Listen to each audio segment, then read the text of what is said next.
Amém, igreja? Então vamos lá. Abra a tua Bíblia lá em 1 João, capítulo 5, verso 21. Se você quiser ir ministrando aí, pode fazer, tá bom?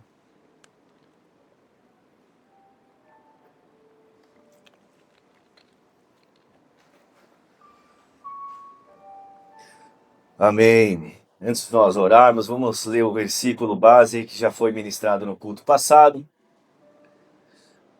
E a gente vai dar continuidade aqui na parte 2 dessa ministração, desse estudo. Lá em 1 João, capítulo 5, verso 21.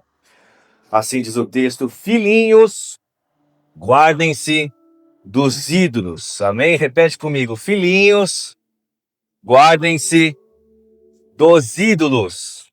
Amém. Feche teus olhos por um pequeno instante. Senhor Jesus, obrigado por esse momento, Senhor. Já agradecendo, meu Pai, por esse primeiro ano de igreja. Um ano, Senhor, ainda de conhecimento, Senhor, de entrosamento, de ajustes, de restauração, de lapidação, de edificação, Senhor.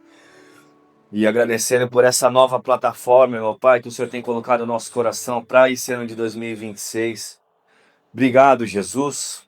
Obrigado pela mensagem, por essa palavra, meu Pai, que já vem sendo ministrada no culto passado e nós iremos continuar aqui agora, Senhor. Tu sabes que sem ti nada poderei fazer, Senhor. Abre nosso coração, Senhor, a mente de cada um que está aqui para entender a Tua palavra, Senhor, para entender o Teu Evangelho. E que em nosso meio haja cura, Senhor, haja ministração, Senhor, do Teu Espírito, haja revelação de quem Tu és, meu Pai. Ministra aqueles que estão chegando agora, Senhor, que pouco Te conhecem. Ministra, Senhor, aqueles que já andam tanto tempo contigo, mas sempre, obviamente, precisam de uma ministração, de uma revelação a mais de Ti, Senhor. Ministra a todos, Senhor, em profundidade, Senhor, em largura, em comprimento, em altura, Senhor, que é mensurado o Teu amor, Senhor, infinito sobre nós. Usa a minha vida, Senhor, pois sem Ti nada posso fazer. Assim que eu oro, agradeço, em nome de Jesus. Amém. Amém, igreja? Ora a Deus. Vamos lá fazer uma síntese, só para eu fazer uma estatística aqui. Quem não estava no culto do domingo passado, levanta a mão. Onde vocês estavam? Não, tô brincando. Só para eu saber, para a gente poder fazer um panorama geral aqui, tá bom? Para vocês pegarem o fio da meada e a gente mergulhar nos pontos sobre a questão da idolatria. Vamos lá, o tema da mensagem é quando algo toma o lugar de Deus. A gente sempre tratou a idolatria, né, de uns tempos, principalmente na era mais antiga, quando você olha o Antigo Testamento, você identifica a idolatria apenas como um aspecto religioso. Então se vincula muito a idolatria com a religião propriamente dita. Então, se não é da sua religião, é de uma outra, então você fala, eles são os idólatras. Se você for pegar, destrinchar a palavra de Deus, você vai ver de fato cultos a deuses pagãos. Então você vai começar a entender que idolatria é um deus, e sim, outros deuses, né? Então, apenas aqueles que cultuavam outros deuses de uma forma explícita não são somente aqueles que idolatram alguma coisa. Eu vou passar rápido nessa síntese, tá bom? Então, a idolatria, para você ter uma base, é sinônimo do quê? De oferendas, é sinônimo de imagens ou deuses místicos. Então, isso também se engloba na idolatria. Mas, como eu falei no culto passado, isso é apenas uma fagulha dentro de um imenso incêndio do que de fato é a idolatria e que ela tem se avançado e dominado até mesmo igrejas. Então, afinal, o que é idolatria para te dar essa base aí nesses primeiros 5 minutos? Quando você fala de uma forma direta, a base da palavra idolatria é serviço, devoção, dependência, depósito em tempo ou algo ou alguém. Então tudo aquilo que você deposita uma energia excessiva, um tempo excessivo, uma comunhão excessiva, se você fala mais sobre isso, se você pensa mais sobre determinada coisa ou alguém, mais do que Deus, você tem um ídolo. Amém? E nós estamos aqui para aprender, nos arrependemos e seguir em frente com Cristo, tá? Então, na prática, ídolo é isso. Quando eu penso mais, quando eu falo mais, quando eu convivo mais, quando eu vivencio mais aquela pessoa, aquele líder, aquela instituição, aquele ambiente, mais do que Deus, quando isso está mais pautado, mais em alta do que o próprio Deus, eu tenho um ídolo. Eu demando mais energia, eu demando mais tudo aquilo que eu deveria estar fazendo mais para com Deus. Aí você pode falar assim, não, Rafa, mas eu trabalho 8 horas por dia, não vou orar 8 horas por dia. Mas a comunhão com Deus, ela é direta. E quando há a troca, quando você deixa de fazer as coisas de Deus, pensar em Cristo, para demandar essa força para algo ou alguém, você está construindo um ídolo. Essa percepção, igreja, que nós devemos ter é quando a pessoa, de fato, ela passa imperceptivelmente a atribuir mais valor a alguma coisa. Você e eu, todos nós, às vezes quando vamos olhar, falamos assim, não, mas não é bem assim. E aí, só que se você for deixar o Espírito Santo entrar e ser minucioso com aquilo, você vai ver que é bem assim. Então, de uma forma que nós não percebemos muito, aquilo que idolatramos passa a nos escravizar, a nos dominar e a governar a nossa mente. Ao ponto de conquistar até mesmo as suas ações, as suas emoções, o seu humor. Então, se você não está bem com o seu, entre aspas, ídolo, você vê que você mesmo fica mal. Mexe com você. Quando João, que foi o texto básico que nós estabelecemos aqui, 1 João, João escreve, filhinhos, olha para alguém que está ao seu lado, pega na bochechinha dele e fala assim, filhinhos.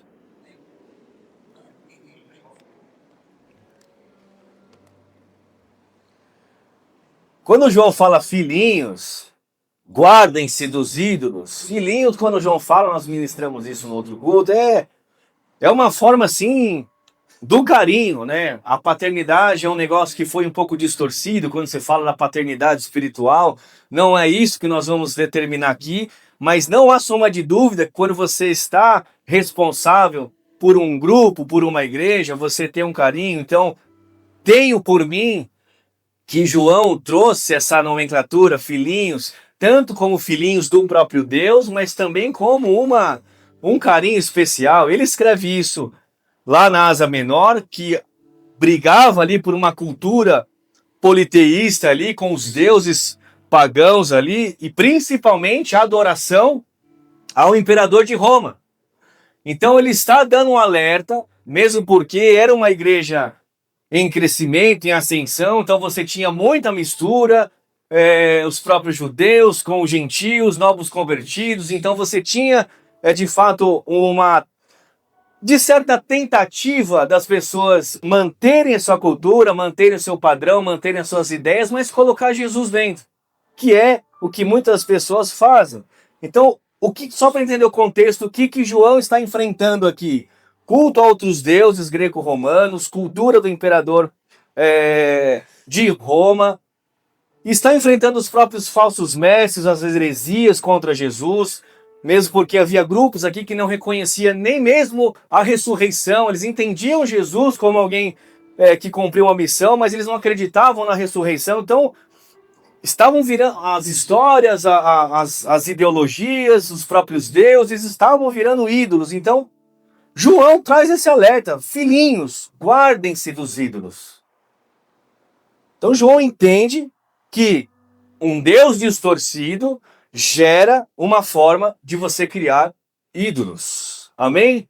Deu para entender o resumo? Para quem veio nesse culto, não conseguiu vir no outro? A palavra original ídolos, a idolatria de fato aqui, né? Ela se diz respeito a serviço, devoção e dependência.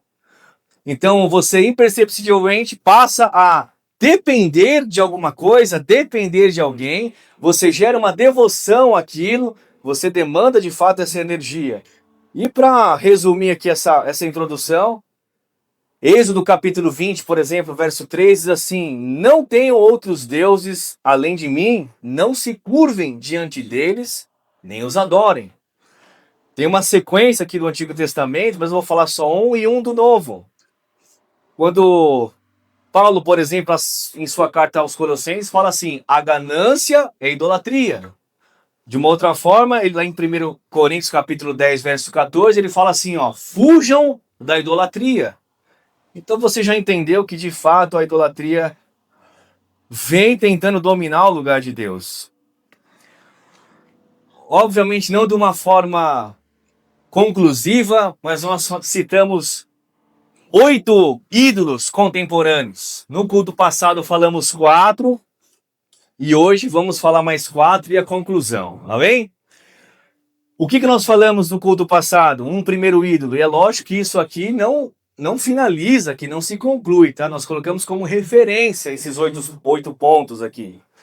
Nós colocamos o primeiro grupo de ídolos contemporâneos: dinheiro, segurança financeira, trabalho excessivo e paixão por desempenho. É quando a provisão substitui o provedor e o recurso se torna um Deus.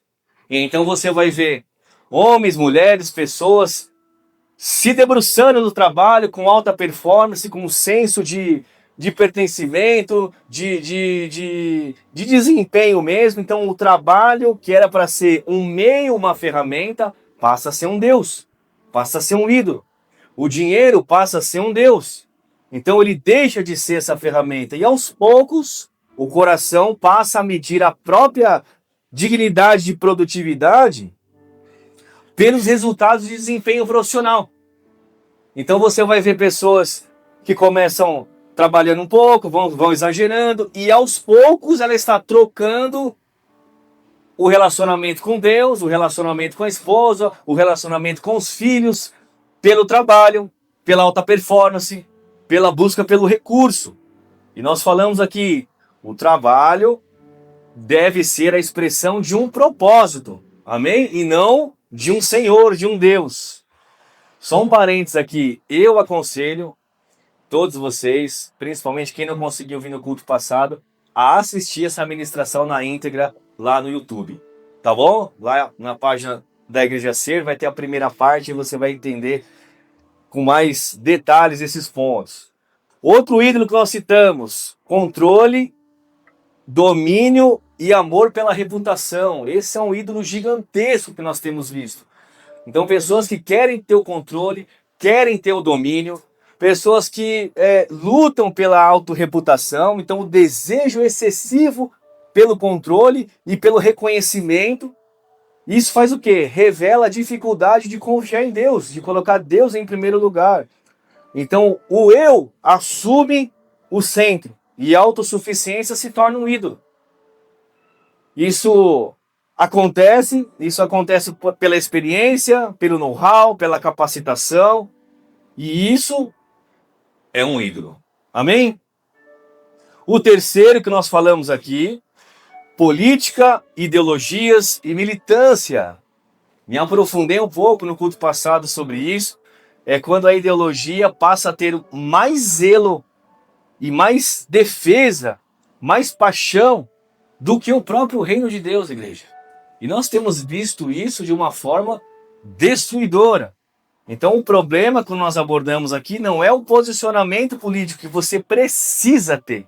Você precisa se posicionar no melhor, buscar ler os planos de governo e estabelecer o seu voto aí com convicção.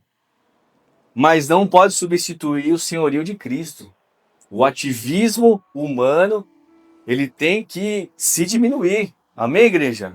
Então tratar ideias absolutas como o ápice de tudo e pessoas que pensam diferente como inimigas, isso não pode acontecer, senão possivelmente você viu um Deus nascer aí. E o último que nós falamos no culto passado, que é o quarto, é o isolamento. Repete comigo, isolamento. O isolamento pode se tornar um ídolo moderno, disfarçado de autopreservação. O ídolo e isolamento, ele traz uma escolha consciência de quebrar vínculos, de cessar comunhão, de não ser alguém que faça uma prestação de contas. Então a pessoa se afasta uma das outras, do próprio corpo, para não ser confrontada, para não ser qualquer coisa que ela possa entender que seja ruim para ela. Então o isolamento passa a ser uma condição de autopreservação, mas que pode imperceptivelmente se tornar um ídolo. Então esse ídolo, isolamento, ele promove uma autoindependência, da não necessidade, criando até mesmo uma religião pessoal, onde essa autossuficiência gera desligamento do corpo, e aos poucos isso vai se desintegrando. Hebreus capítulo 20, verso 25 diz: não deixemos de nos reunirmos como igreja, segundo o costume de alguns, mas encorajemo-nos uns aos outros. Beleza? O resumão foi feito? Posso começar agora a parte 2? Então vira pro teu vizinho e fala assim: acorda aí.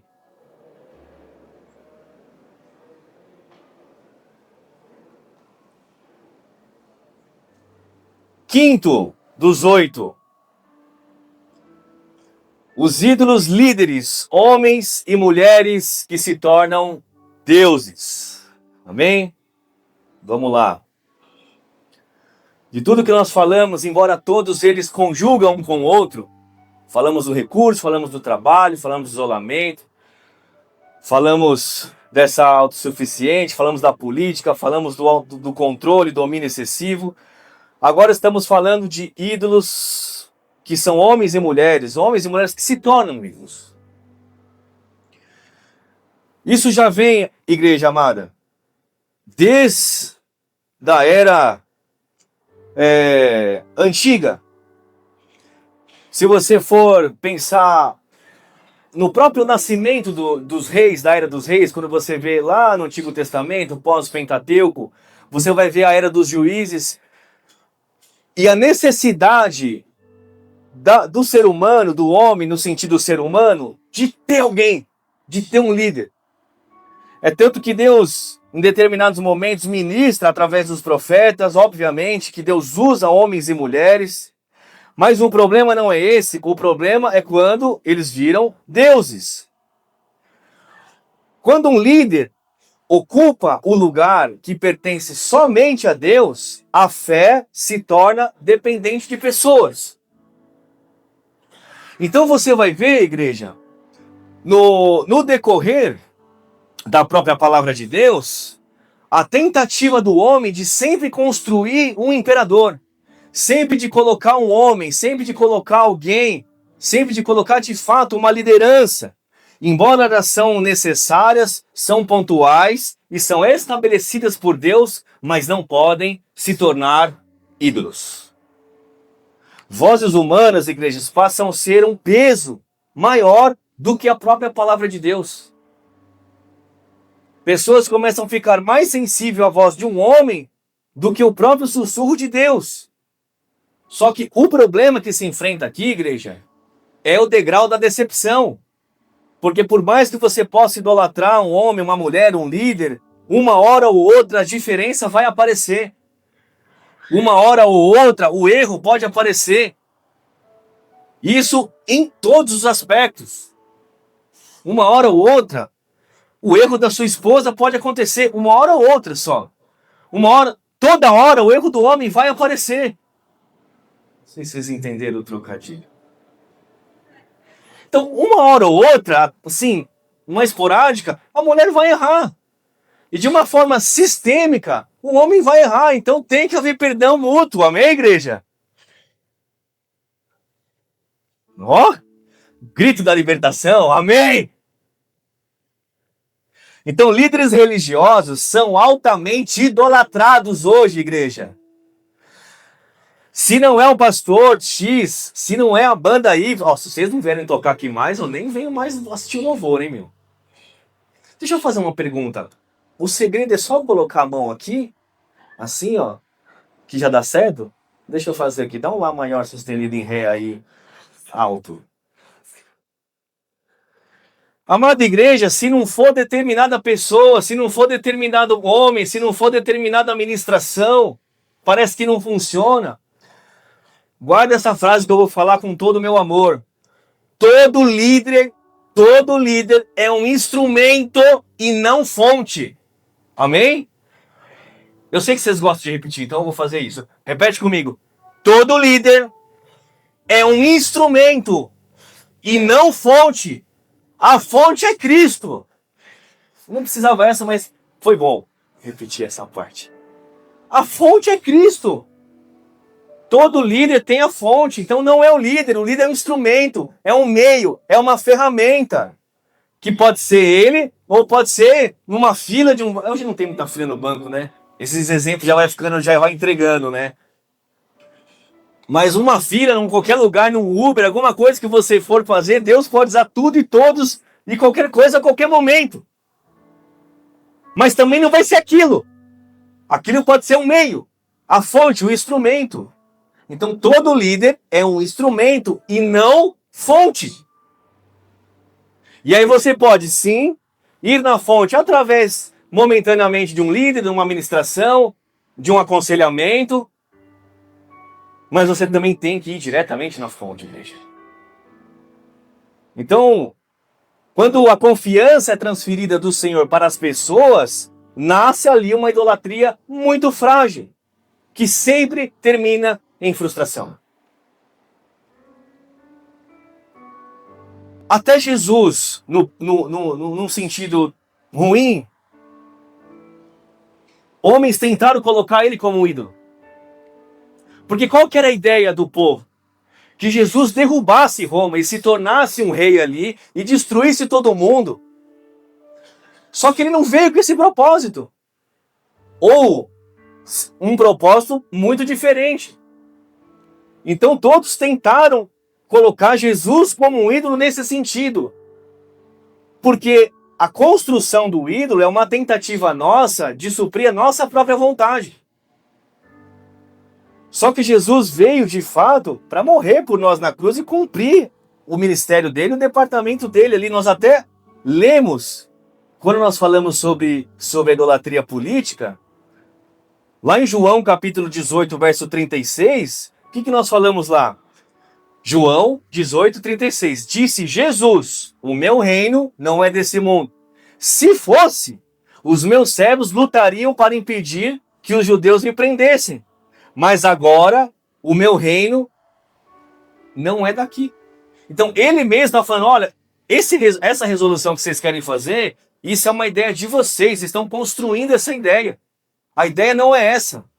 Se fosse assim, os meus mesmos teriam impedido de eu ser crucificado. E o que a gente entende isso?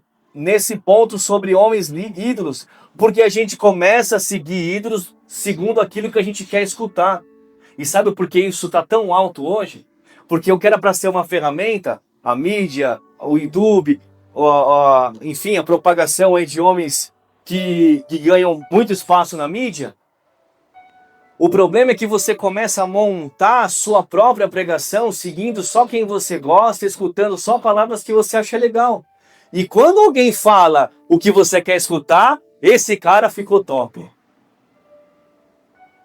Nossa, tem um pregador que eu vou te falar, ele é bênção demais lá. Mas ele pode ser muito bênção, muito bênção. Mas eu te desafio a fazer apenas um reconhecimento interior. Será que ele foi bênção só porque ele falou o que você queria escutar? Ou ele é bênção porque de fato ele é uma bênção? Sabe, igreja? Quando a confiança é transferida, a confiança do Senhor para as pessoas, começa uma contagem regressiva para a frustração. Jeremias, lá no capítulo 17, verso 5, diz assim, ó. Assim diz o Senhor, maldito é o homem que confia nos homens, que faz da humanidade mortal a sua força, mas cujo coração se afasta do Senhor. Então, o que Jeremias está falando no contexto contemporâneo dele aqui? Eram as aparências religiosas. Então se praticava a idolatria, Se ignorava o alerta dos profetas nesse tempo aqui de Jeremias e buscava soluções humanas para os problemas espirituais.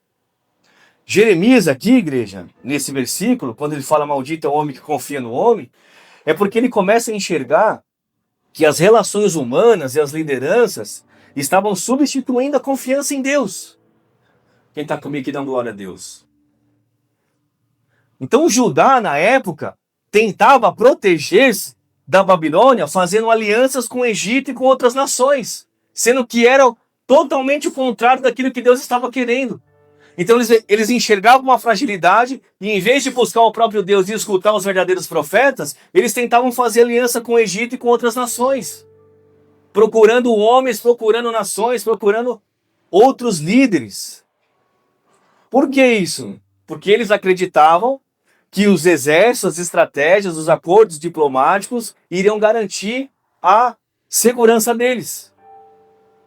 É quando eu me protejo numa liderança, num homem e numa mulher.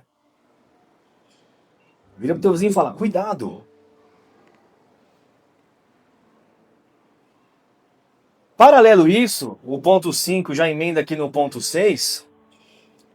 Eu só quero finalizar esse ponto 5 aqui sobre homens e mulheres com a própria frase de Jeremias, no capítulo 17, verso 7, que diz assim: bendito é o homem que confia no Senhor. Amém? Vinculado a isso, nós falamos aqui homens e mulheres que se tornam deuses, como ídolos. A gente já emenda o ponto 6 aqui falando de instituições. Instituições que se tornam ídolos. E aqui você tem uma amplitude de coisas. Você vai desde igrejas a marcas. Uma instituição, igreja, pode ser uma bênção, amém? E elas são bênção. Elas cumprem o seu papel. Mas jamais podem ser idolatradas. Jamais. Quando o valor está no nome que se carrega, da instituição que se defende, na metodologia que se usa, ou na estrutura visual, ou no símbolo que se veste, o coração se distancia do essencial.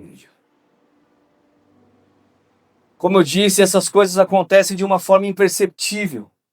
É evidente que qualquer tipo de instituição, seja ela igreja, trabalho, seja ela governamental, elas são necessárias. As organizações, elas são necessárias, são importantes e cumprem um papel legítimo.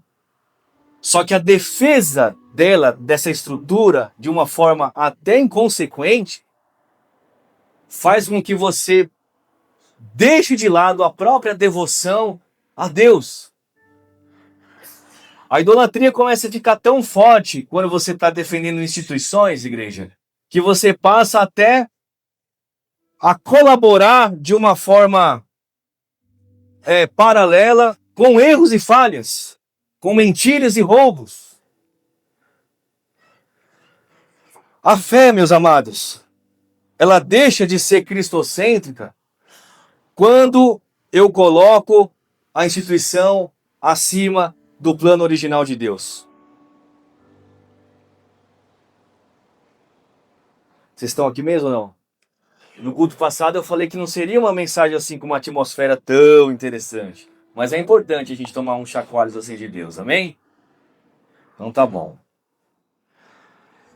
Quando se fala de marcas, igreja, de instituições, cria-se um senso de pertencimento com aquilo. Você faz parte daquilo. E até há, de fato, uma proteção baseada nessa metodologia institucional.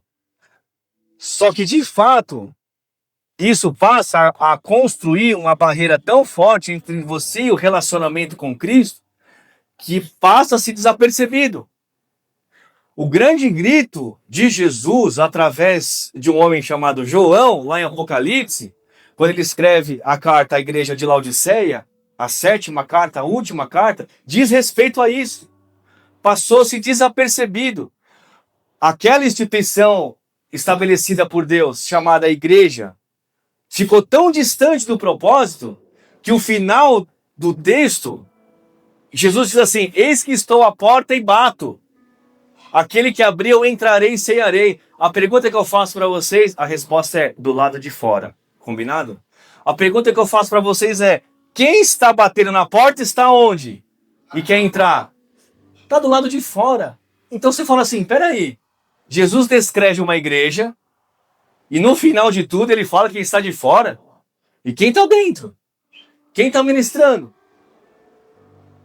Então a gente não percebe a criação de uma grande marca, de uma grande instituição. Então cria-se esse senso de pertencimento, de proteção, e se esquece da relação com o próprio Cristo. E isso que eu estou dizendo, igreja, se segura na cadeira, amém? Isso que eu estou dizendo amplifica a toda e qualquer tipo de instituição. Como eu disse, você vai desde uma marca de roupa, você vai desde de uma igreja, você vai desde um trabalho, de uma empresa, de um mundo corporativo, você flutua por esporte, você vai para os times de futebol, você vai para bandas musicais, para movimentos diversos nesse sentido institucional. Hoje você vê um time de futebol arrancando mais lágrimas de um torcedor do que a presença de Jesus. Você vê uma demanda de tempo maior nas instituições, nos programas de televisão, uma demanda muito maior, escutando só a música, o ídolo, do que propriamente a devoção e adoração a Cristo Jesus. Ídolo. Ídolo. Ganhou mais força, tem mais notoriedade dentro da sua casa, da sua mente, do seu convívio, do que o próprio Deus. Então nós ficamos, amados, distante da promessa de Jesus quando se cria um ídolo. Lá em 1 Samuel, capítulo 16, verso 7, o texto diz assim: o Senhor não vê como o homem vê. O homem vê a aparência, mas o Senhor vê o coração. E é interessante isso, porque quando Samuel vê Eliabe, que era o filho mais velho de Jessé, a reação é imediata. Por quê? Porque a visibilidade aos nossos olhos cresce.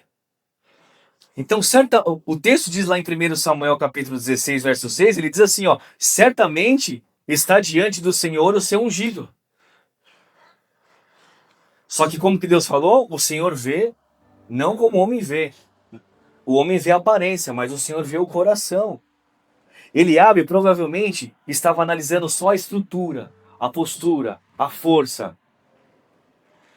Estava vendo que ele era alto, imponente, parecido até mesmo com Saul. Só que Deus não vê isso, igreja. Deus vê o seu coração, mano. Amém? Então não adianta você criar ídolos gigantescos por causa de uma estrutura, por causa das emoções, em todas as áreas, como eu falei, na educação, na vida acadêmica, que tem tantos ídolos, no esporte, na igreja, tantas instituições se colocando como grandes ídolos.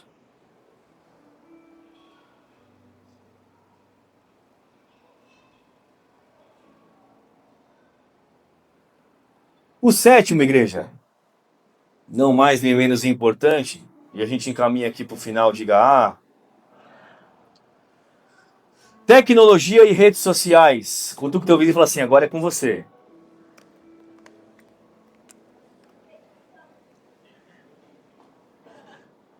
Igreja, a tecnologia tem se tornado de fato uma sequestradora aí dos centros das atenções.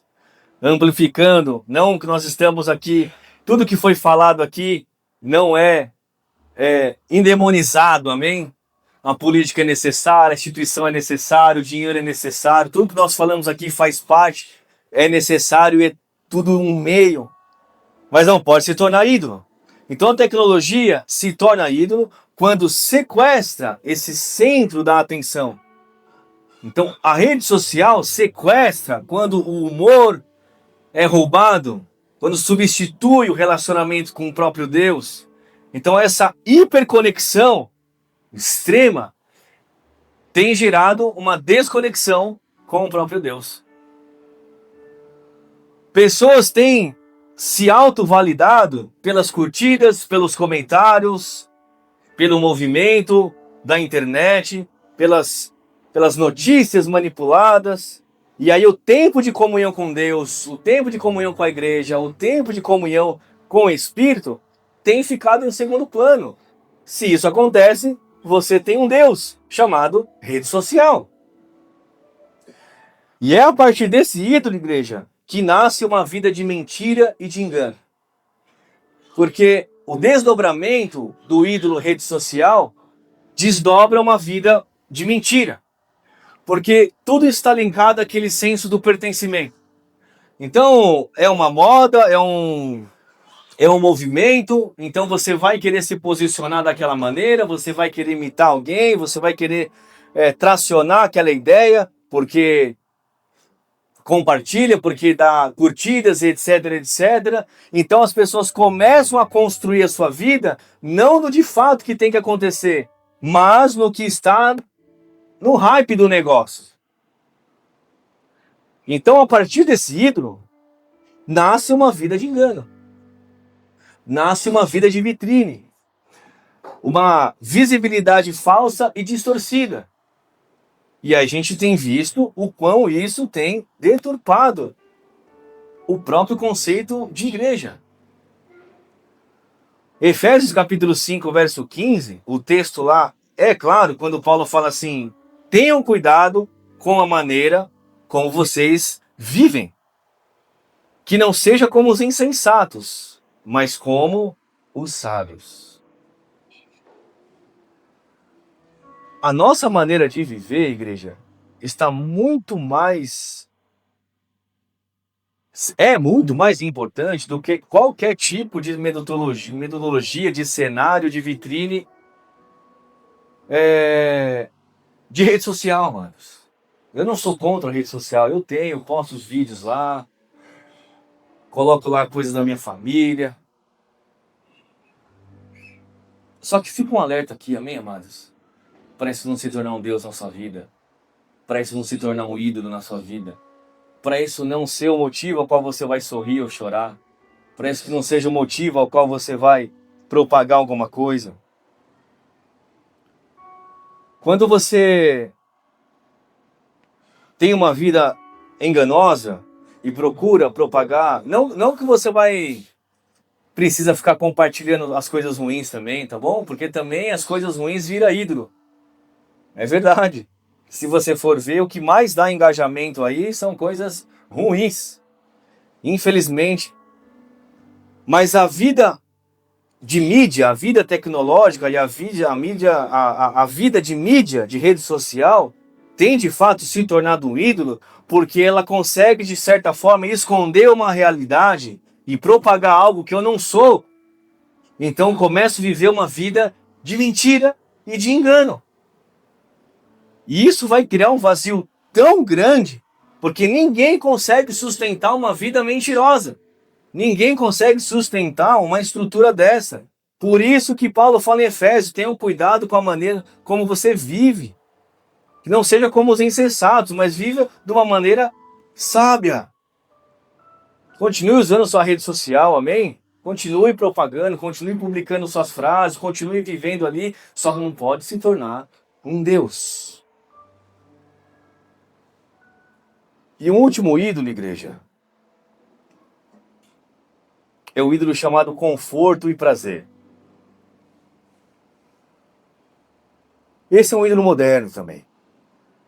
Quanto maior for o objetivo da sua vida de evitar dor e esforço e renúncia, o conforto pode se tornar um Deus.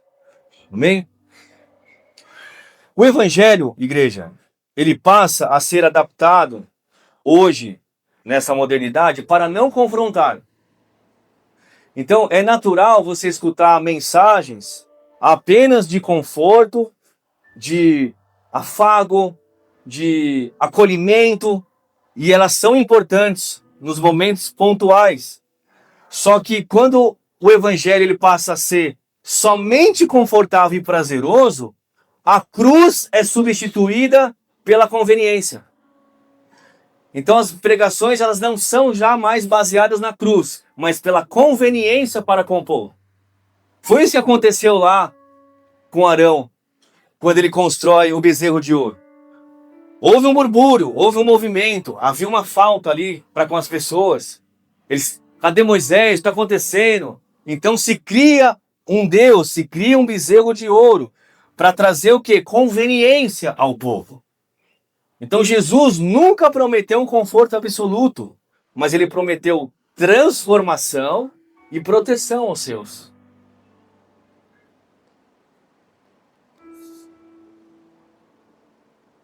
O conforto exagerado, igreja. E eu não estou falando que você não possa ter uma vida confortável, amém? Não estou falando que você não pode fazer um churrascão com a família agora à tarde, depois esticar uma rede ali e ficar bem de boa, tá bom? Quando a esposa fica ali lavando a louça e tal, você fica ali na rede, faz isso se você não toma uma panelada de pressão na jaca. Faz isso. Eu não estou falando que você não tem que ter uma vida confortável. Eu não estou falando que você não tem que ter momentos de lazer, de prazer com a tua família. Mas o excesso de conforto e de prazer vai te estagnar. Jesus nunca prometeu um conforto absoluto. Mesmo porque lá em Lucas capítulo 9, verso 23, fala: se alguém quiser acompanhar-me, negue-se a si mesmo. Tome diariamente a sua cruz e me siga.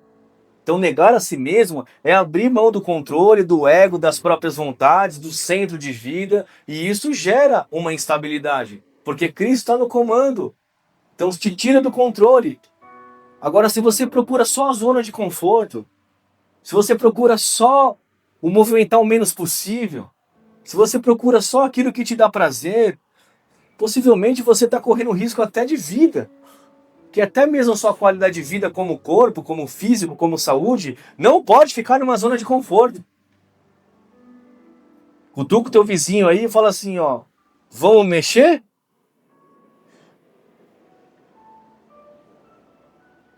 A zona de conforto, igreja, ela pode cauterizar aquilo que Deus pode fazer na sua vida. Porque as maiores manifestações do Espírito e do próprio Deus foi em picos desconfortáveis ao povo. Os maiores milagres foram em cenários desconfortáveis. Foi numa zona de confronto. Foi quando aquilo que parecia perdido.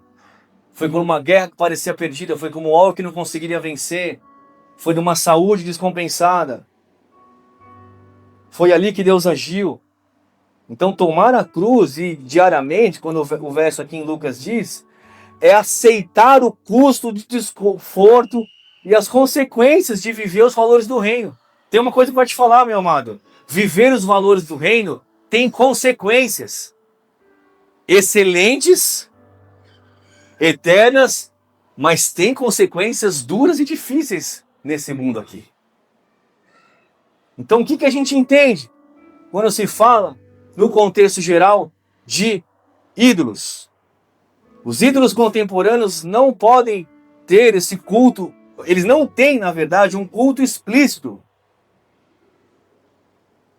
A não ser as religiões que se estabelecem um culto propriamente dito a um Deus. Mas hoje tem deuses nesse altar, no meio da igreja, no meio da adoração, no meio do louvor. Os ídolos contemporâneos, eles se escondem. Só que, no final das contas, ele exige o seu tempo, a sua energia e domina todo o teu coração.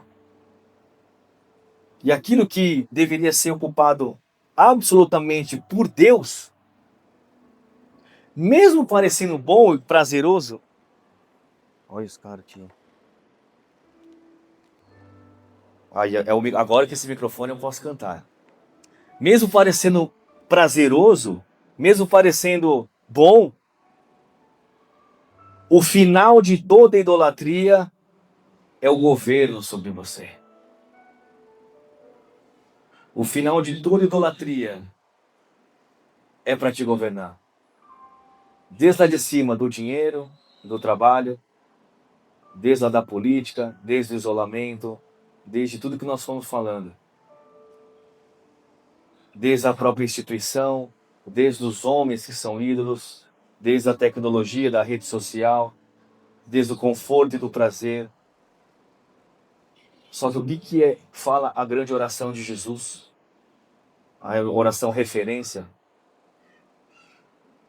Seja feita a tua vontade, que venha o teu reino sobre nós.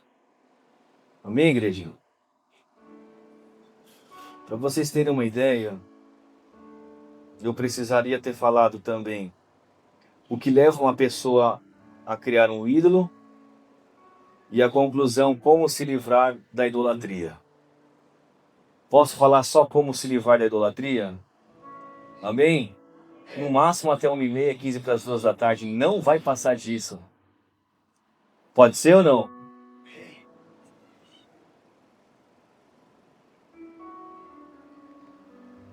Se você for ver o que leva uma pessoa à idolatria, o ciclo de uma idolatria, está linkado aí a um vazio espiritual, a medo e a insegurança, a um desejo de autonomia, a influência cultural, a falta da própria intimidade com Cristo. Isso vai gerar uma idolatria. Então o que eu posso dizer para você? Diretamente. Se você não se preenche espiritualmente, como por exemplo lá em Eclesiastes capítulo 3, verso 11, quando Deus diz assim: Deus colocou no coração humano o anseio pela eternidade. Então se você não busca essa mentalidade de eternidade, e o que o próprio Jesus falou em João 4,13, quem bebe dessa água jamais terá sede novamente. Se você não está nisso, você está vulnerável a criar algum ídolo, que é o vazio espiritual. Quando você está vazio espiritualmente, você corre o risco de gerar medo e insegurança. Toda pessoa que é vazia espiritualmente é uma pessoa medrosa. Toda pessoa que é vazia espiritualmente é uma pessoa insegura. Então ela pode correr o risco de se grudar em algum ídolo. E aí o desejo da autonomia, essa influência cultural que a gente sofre bem hoje, principalmente no Brasil, com a questão cultural da idolatria, e a falta da própria intimidade com Deus. E quais são as consequências da idolatria? O esvaziamento total espiritual, e aí quando você tem o esvaziamento espiritual, você tem o domínio dos pecados, você tem uma deturpação emocional. Davi fala isso lá no Salmo 32, quando ele passa por um momento de erro, de pecado, ele fala: minhas forças se esgotaram. Quem tem ídolos tem as forças esgotadas. E o terceiro ponto é o governo. Porque algo passa a governar a sua vida. Algo passa a governar o seu tempo. Algo passa a governar a tua agenda. E como se livrar da idolatria? Repete comigo. Primeiro, reconhecer. Você precisa reconhecer que você tem um ídolo. Salmo 139, verso 23 fala assim: examina-me, ó Deus. Olha para mim. Vê se em mim há algum caminho mau. Examine se eu não tenho algum ídolo. Se o meu time não virou um ídolo. Se a minha igreja não virou um ídolo. Se o pastor não virou um ídolo. Se alguém, algum líder, se a política, se algum partido, se alguma instituição, se eu mesmo, se esse autodomínio, se o dinheiro, se o trabalho. Faça uma autoanálise. Examine-se o homem a si mesmo. Paulo fala isso num momento, por exemplo, da Santa Ceia. Você fazer o examinar no aspecto da palavra de Deus, examinar a Escritura e comparar ela a você. Então, o primeiro ponto para você se livrar da idolatria: reconheça. Reconheça que você demanda mais tempo com o estudo do que a sua relação com o próprio Deus. Reconheça que você demanda mais tempo numa rede social do que na própria oração, do que na própria intimidade com Jesus. Reconheça. E o ponto 2, repete comigo: arrependa-se. Cara, arrependimento. Atos 3, verso 19: arrependam-se para que sejam apagados os pecados. Coloca diante do Senhor. É isso que tem acontecido, Jesus. Eu me escravizei com isso. Começou como um pecado, agora é um grande ídolo. E está dominando a minha vida. Eu não consigo sair disso. Reconhece e se arrepende. E aí tem um passo aqui do arrependimento. Porque arrependimento sem fruto é só remorso. Por isso que Jesus fala assim, os frutos do arrependimento. Ou seja, quando você se arrepende, é só a decisão. Arrependimento é decisão, amém? Eu decidi. Agora é o ponto 3, renúncia. Que aí é de fato quando você abre mão. Gênesis capítulo 35, verso 2 fala, livrem-se dos deuses estrangeiros. Quantas vezes Deus não vem fazendo um pente fino e falando para eles se livrarem daqueles deuses, daquela idolatria. Então eu reconheço que eu tenho um ídolo. Eu reconheço que o conhecimento é um ídolo. Eu reconheço que a moda é um ídolo. E Deus vai ministrar no teu coração porque tem centenas de milhares de ídolos. Então quando eu reconheço, eu me arrependo. Eu coloco isso diante de Deus, eu confesso isso diante do Senhor. Mas aí eu preciso mostrar o fruto disso. Que é a renúncia. E aí o ponto 4 aqui, repete comigo. Substituir. Porque todos nós somos adoradores em potencial. A pergunta é, o que você adora? Eu quando olho, por exemplo, lá na Bahia, você olha aqui, por exemplo, no carnaval, aquelas devoções, aquela energia colocada, são adoradores em potencial. Eu não condeno não, igreja. Eles só estão no canal errado. Eles só estão com Deus errado. Eles só não entenderam aquilo que de fato é Cristo. Então você reconhece, você se arrepende, você renuncia e você substitui. Olha o que fala em Colossenses capítulo 1, verso 18. Cristo deve ocupar o primeiro lugar. Você tira aquilo que está nesse primeiro lugar, que às vezes não é uma coisa errada, mas é o que você está fazendo. Então você tira aquilo, coloca ela no lugar certo e coloca Deus em primeiro lugar. Amém? E quando você substitui e você coloca Deus em primeiro lugar, de fato você se torna mais uma vez, ou de novo aí, ou pela primeira vez, um adorador verdadeiro. Quando lá em Romanos, Paulo fala, capítulo 12, verso 1, ofereçam seu corpo como sacrifício vivo, que é esse que Deus procura, aqueles que o adorem em espírito e em verdade. Então, a partir do momento que você renuncia, a partir do momento que você substitui, então você volta a ser um adorador verdadeiro. E aí você volta a buscar Deus sobre tudo e sobre todos. Amém? Guarde essa frase aí no teu coração. A idolatria não começa quando dobramos os joelhos a algum Deus, mas quando tiramos Deus do centro do coração, da verdade. E a cura vem de fato quando Cristo governa tudo. Amém?